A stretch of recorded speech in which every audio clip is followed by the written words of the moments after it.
சைதாப்பேட்டை தொகுதி திமுக வேட்பாளர் மா சுப்பிரமணியன் கட்சி நிர்வாகிகளுடன் இணைந்து கம்மங்கூழ் அருந்தி வாக்கு சேகரிப்பில் ஈடுபட்டார். சென்னை சைதாப்பேட்டை தொகுதியில் மதசார்பற்ற முற்போக்கு கூட்டணி சார்பில் திமுக வேட்பாளர் மா சுப்பிரமணியன் போட்டியிடுகிறார்.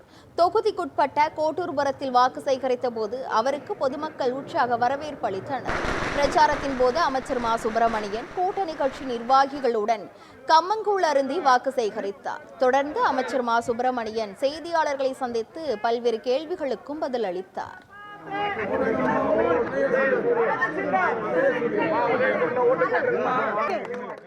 மாண்புமிகு தமிழ்நாட்டின் முதலமைச்சருடைய வழிகாட்டுதலோடு இன்றைக்கு 12வது நாளாக சைதை தொகுதியில் மதசார்பற்ற முற்போக்கு கூட்டணியின் செயல் வீரர்கள் புடைசூழ காலை 6 மணிக்கே தொடங்கி அனைத்து தெருக்களிலும் வீடுகள் தோறும் தனித்தனியே வாக்காளர்களை சந்தித்து வாக்குகள் சேகரிக்கும் பணியில் ஈடுபட்டு வருகிறோம்.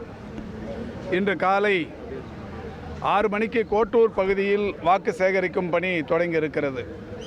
இந்த கோட்டூருக்கென்று பல்வேறு வரலாற்று சிறப்புகள் உண்டு என்றாலும் அதில் மிக பிரதானமானது பேரறிஞர் அண்ணாவின் பெயரால் அமைந்திருக்கிற ஒரு நூலக வளாகம். அந்த நூலகம் என்பது ஆசியாவின் பெரிய நூலகம் என்பதையும் கடந்து பல்வேறு சிறப்பு வசதிகளுடன் அதிநவீன தொழில்நுட்பங்களுடன் கூடிய வசதிகளுடன் உயர்கல்வி மாணவர்கள் படிப்பதற்கு ஏதுவான வசதிகளுடன் அந்த நூலகம் கட்டப்பட்டது.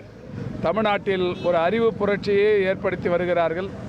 அதை உணர்ந்த அதை அனுபவித்து கொண்டிருக்கிற கோட்டூர் மக்கள் காலையிலிருந்து எங்களுக்கு மிகப்பெரிய அளவில் வரவேற்பையும் ஆதரவையும் தந்து கோட்டூர் ஒட்டுமொத்தமாக திமுகவின் கோட்டை என்பதை மீண்டும் ஒரு முறை நாங்கள் நிரூபிப்போம் என்று வாக்கு கேட்டு சென்று கொண்டிருக்கிற எங்களிடையே உறுதி சொல்லி வருகிறார்கள்.